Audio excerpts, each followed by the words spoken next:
And with that, I yield the floor on my remarks about Senator Rockefeller. And now for a few minutes, Madam President, Senator Thune and I are going to talk about the Internet Tax Freedom Act and our involvement in it.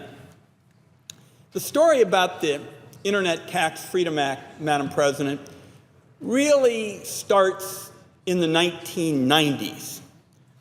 And this was a period when I think policymakers were starting to think about how do we lay out a framework for addressing the various challenges to ensure that the Internet would tap its full potential for innovation, for commerce, for learning, for healthcare.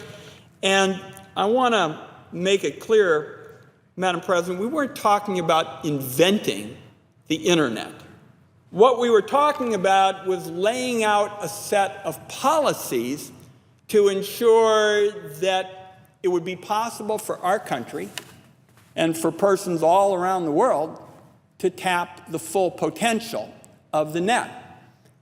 And I got my start with former Congressman from California, Chris Cox, when we were looking at the challenge of what would happen if a website or a blog was held liable for something that was posted on the web. And the two of us, much like Senator Thune and I have done over the years on the Internet Tax Freedom Act, tried to really unspool all the implications, and it became very clear back in the 90s, Madam President, that if a website or a blog was held liable for something that was posted on the site, nobody would ever go out and invest in what we now know to be the social media, because the last thing they'd do is put their money into something where they'd be hit and hammered with all kinds of litigation and lawsuits. So our former colleague, Chris Cox, and I wrote the law that ensured that a website would not be held secondarily, liable. In fact, at that time, all this was so new, Madam President, that our approach, which relied on voluntary filters and the like to deal with smut, that and another approach that was more of an old-fashioned censorship approach, both of them went to the Supreme Court, and the Supreme Court upheld our approach and struck down the other. And today, if you talk to many people in the social media, they cite that law as really being the key that unleashed modern investment in the social media. Because if you ran a website or a blog, you knew you wouldn't be held secondarily liable over something that you couldn't control.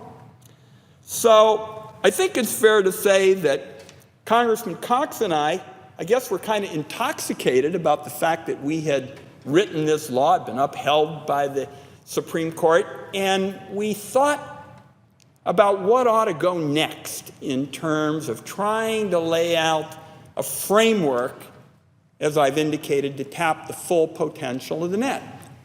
And early on in our discussions, we came across a situation with respect to taxing the Internet that was particularly troubling.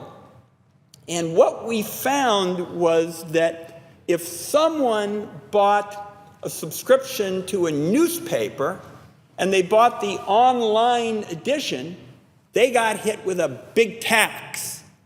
But if they bought the offline edition, what we call now the snail mail, edition, they didn't get taxed. So Congressman Cox and I said then, that's not going to help promote innovation. That's not going to allow the Internet to grow. And it's just plain discrimination. It's discriminating against the Internet. It's singling the Internet out. You have to pay a tax to buy the online edition of a publication. You don't have to pay a tax if you buy the snail mail edition. So we wrote the Internet Tax Freedom Act at that time to protect the openness and viability of the net as a platform for commerce, speech, and the exchange of ideas.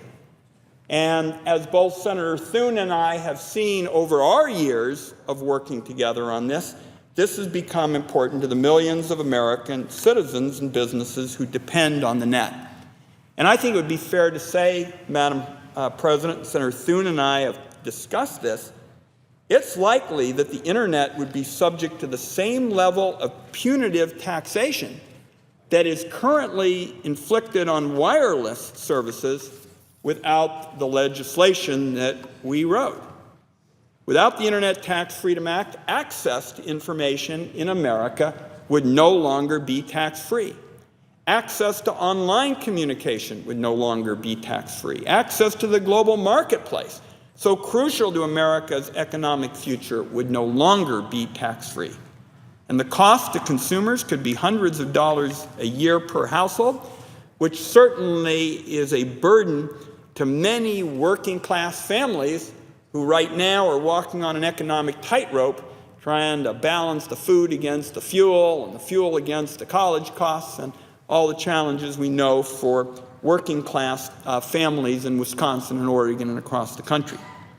So Senator Thune and I have been working together on this issue for a number of years, and I want to thank him for our partnership over the years. And now we've gotten a bit of seniority. We chaired a subcommittee on the Finance Committee, and we really see these issues as central to economic competitiveness. This is what we need to grow and prosper, with more good-paying, high-skill, high-wage jobs for middle-class people. And that is why we have introduced together legislation that would really set our tax policy in this part of the economy into the 21st century. That is the Digital Goods and Services Tax Fairness Act. This legislation ensures that digital goods will continue to be treated fairly, consistently, and predictably across state lines, just like their non-digital competitors.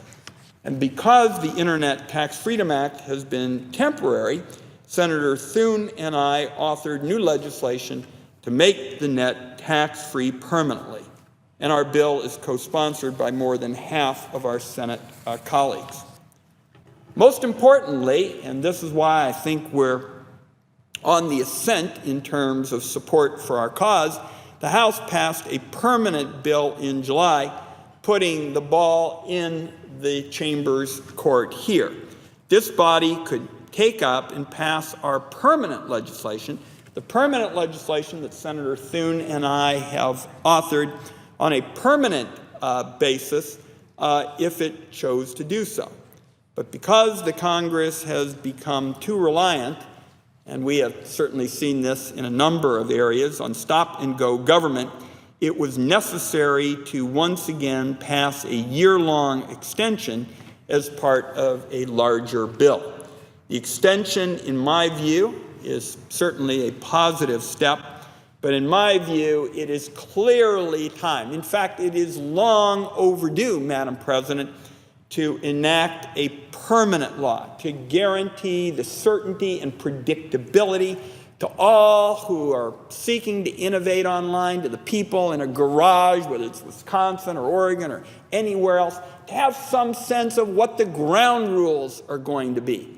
That's what I sought to be part of in the 1990s when I mentioned some of those early days. That's why I'm so grateful for Senator Thune's leadership, because he's been a partner in this cause now for many years on the Finance Committee. Our view is that a permanent law in this area would be hugely valuable to innovation, to the small businesses, to the people who have a good idea, because it would provide them a new measure of certainty and predictability when they are looking at what's coming out of Washington, D.C., and we have temporary measures, and we have measures that last a few weeks. Senator Thune and I want to get away from that. So I'm very hopeful that next year a permanent version, the Internet Tax Freedom Act, will be enacted. Senator Thune and I are going to continue to work together on a bipartisan basis until that is done. And with that, Madam President, I would yield the floor to my partner from South Dakota and thank him for all his leadership. And I would yield the floor.